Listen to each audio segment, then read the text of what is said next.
Qu'est-ce que nous enseignons qui est si mauvais? Nous enseignons la soumission, l'obéissance des servants de Dieu vis-à-vis de leur mari. Nous enseignons la pudeur et la modestie à tous les enfants de Dieu.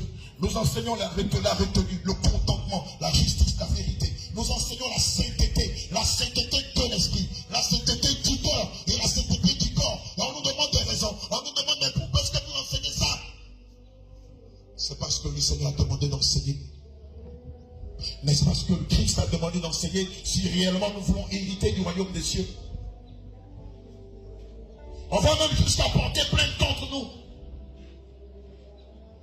Pour nous dire, si tu ne dis pas à ma femme de faire des bouquets, je vais t'arrêter. On veut qu'on se compromette. On veut qu'on donne le coup à la parole de Dieu. On nous demande pourquoi est-ce que nous, on ne célèbre pas la Noël. On nous demande pourquoi est-ce que nous, on ne célèbre pas le 31 décembre. On est en train de dire que nous sommes sectaires. Mais ils ont dit de Christ. Ils ont dit de Christ qu'il était sectaire. Parce que ce qu'il enseignait était contraire à ce que Moïse enseignait. Il va leur dire ceci. Si réellement vous étiez fils de Moïse, vous saurez que ce que j'enseigne vient de Moïse. Nous enseignons que les anniversaires ne sont pas des fêtes chrétiennes.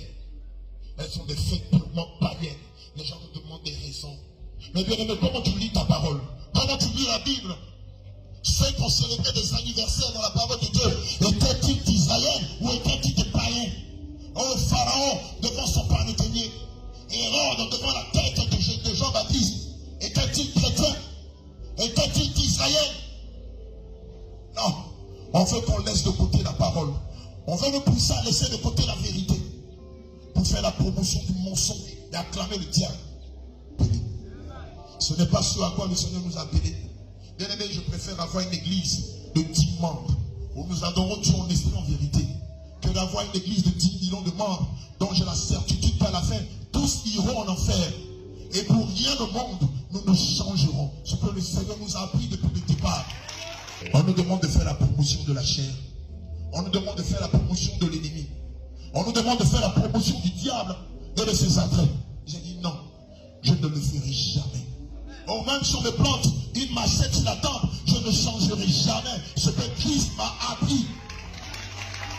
Pourquoi? Pourquoi le ferai-je? Pourquoi devrais-je changer l'évangile de Christ?